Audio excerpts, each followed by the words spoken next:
Se patógeno entra no trato respiratório ou digestivo, a reação é espirro, tosse, vômito, diarreia. Eu estou trazendo isso aqui porque sempre passa assim, eu não gosto de espirrar. Bom, espirro é um modo que o seu corpo tem de se defender. Entrou alguma coisa no seu trato respiratório que não serve. A tosse é a mesma coisa. O vômito, a diarreia. Às vezes você fica antes de tratar a diarreia, às vezes a diarreia está te ajudando, está eliminando. Se você pode segurar a diarreia por 1, 2 dias, é melhor, porque ela vai eliminar muita porcaria que está lá, por isso que se gerou a diarreia. É um mecanismo de defesa do organismo. Tá? Então, os mecanismos de defesa são febre, isso é muito importante, porque a febre é o jeito que a natureza cura. Quando você vai para 38, 38,5, você mata o vírus só pela temperatura, porque o vírus não aguenta essa temperatura, ele morre antes disso. Entendeu? Então a febre é um jeito de matar a infecção, matar a bactéria. É bom você ficar com a febre, se você puder permanecer com ela e não baixá-la, porque você vai para 38, que é o que está atuando, você toma um antipirético, você baixa a febre, baixa a temperatura 36,6, pronto, aquele efeito benéfico da febre desapareceu. Então você tem que passar a ver a febre como um companheiro, uma companheira que está te ajudando. Tá? O espirro é a mesma coisa, a tosse é a mesma coisa, o vômito e a diarreia. Então você passa a ver isso aí como mecanismos para proteção, porque essa proteção, toda abordagem física, biofísica, bioquímica ou biológica, que reforça o sistema imune, é útil no processo de evitar ser infectado pelo patógeno. Então, essa figura aí mostra muito bem qual o papel do sistema imune. É um papel de proteção. E, nesse processo todo, existem as chamadas citocinas, que são liberadas pelas células envolvidas, que vão chamar mais células, e as quimiocinas, que são substâncias que atraem outras substâncias para aquele lugar, que é como chamando uma tropa para ajudar na batalha que está acontecendo ali. Entendeu? Por isso que tem o processo de inflamação, que é uma resposta inespecífica do tecido a uma invasão ou lesão com o recrutamento de moléculas de células do sistema imune para combate e reparo.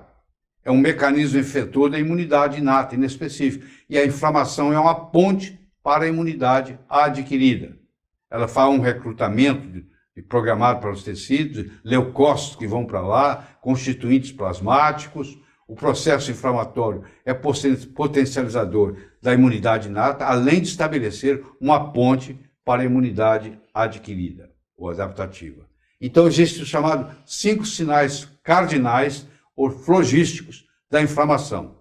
É o calor, é o rubor, é o tumor, é a dor e a disfunção. O calor, por quê? O calor, o tumor e o rubor acontecem por quê? Pela liberação de histamina pelos mastócitos. Então faz esquentar aquela região, faz ficar mais vermelha, faz ficar inchado. E aí? Aí vem a dor, que é pela liberação da bradicinina e das prostaglandinas e da substância P. E aquilo acaba levando a uma disfunção, porque um órgão inchado, por exemplo, dolorido, se você quer jogar futebol, você não vai poder chutar com aquele pé, que está inchado e dolorido. Então vem o processo. Então, o calor, o rubor, o tumor, a dor e a disfunção são os sinais flogísticos da inflamação. Então, está aí, ó, simbolizado desse jeito aí para você. Certo? Muito bem. O sistema imune pode ser classificado em 4 segmentos. O não específico, que é o inato, o humoral e o celular, que são adquiridos, e o microbiótico, que representa 70% do sistema imune, que é a microbiota intestinal. Então, um jeito simples, fácil, objetivo de eu estimular o meu sistema imune é melhorando a minha microbiota intestinal. O que lhe parece o uso de antibiótico em um paciente com gripe para prevenção de infecção secundária? Mas, doutor, por que o senhor está me dando esse antibiótico se o antibiótico não mata vírus? O antibiótico mata a bactéria.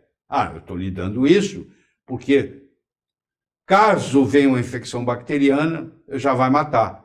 Mas só que quando você dá um antibiótico, o antibiótico vai matar a microbiota intestinal, que é o principal componente, 70% da sua imunidade. Então, na realidade, ao invés de eu estar prevenindo, eu estou predispondo aquele paciente a uma infecção secundária. Ou seja, antibiótico pode deprimir o sistema imune.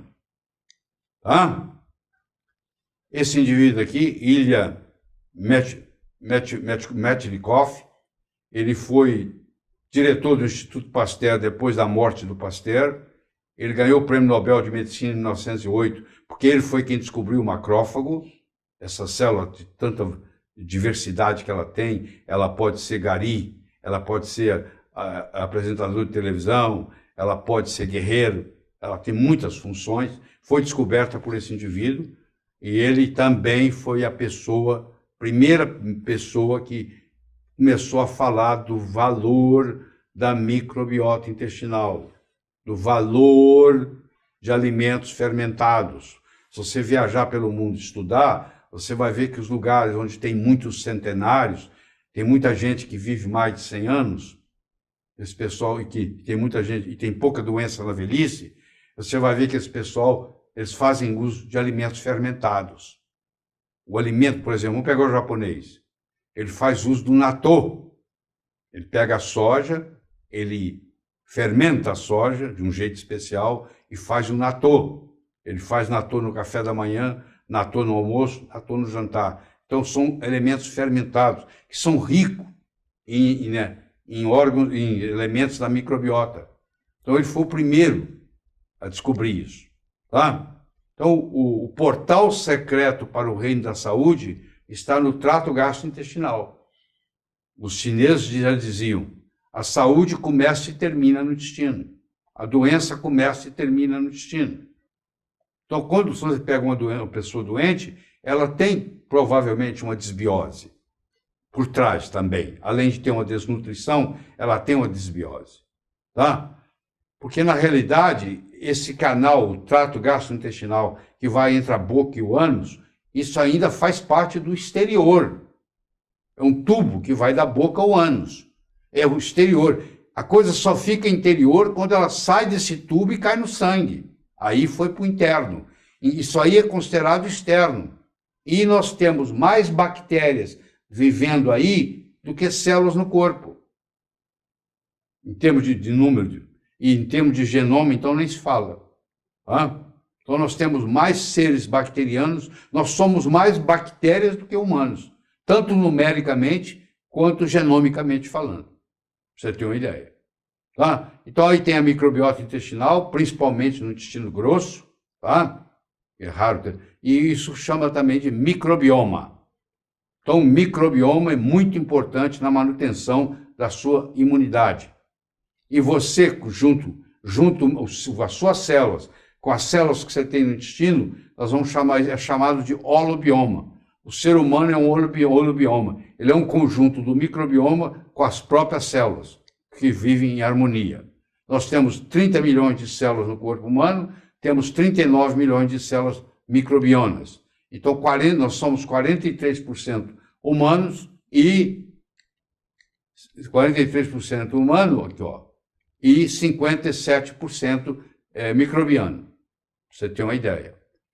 Nós temos 23 mil genes humanos. Nós temos, chega a ter 20 milhões de genes microbianos. Pra você ter uma ideia da disparidade.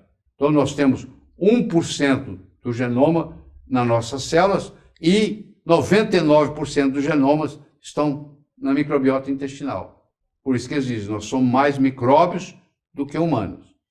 Não somos somente humanos, somos seres holobiontes. Temos células corporais mais microbioma. O microbioma, há mais ou menos 1 quilo, nós temos 1 quilo de microbioma no corpo. Se você pegar todas as bactérias que estão no seu intestino, extraí-las e pesá-la, é mais ou menos 1 quilo de bactérias, fungos, vírus e arqueia.